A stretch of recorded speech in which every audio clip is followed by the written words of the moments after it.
ଲୁକ ଲିଖିତ ସୁସମାଚାରରୁ ପାଠ 10 ଅଧ୍ୟାୟ 38ରୁ 42 ପଦ ପର୍ଯ୍ୟନ୍ତ।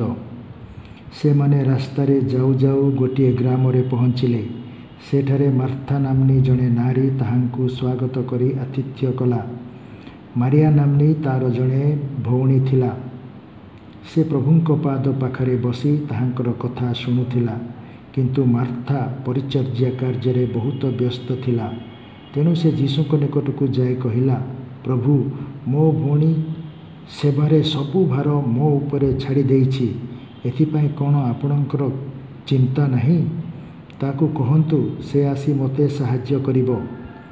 ପ୍ରଭୁ ଉତ୍ତର ଦେଲେ, ମାର୍ଥା ମାର୍ଥା, ତୁମେ ଅନେକ ବିଷୟରେ ଚିନ୍ତିତ ଓ ବ୍ୟସ୍ତ, କିନ୍ତୁ କେବଳ ଗୋଟିଏ ବିଷୟରେ ଆବଶ୍ୟକତା ରହିଅଛି।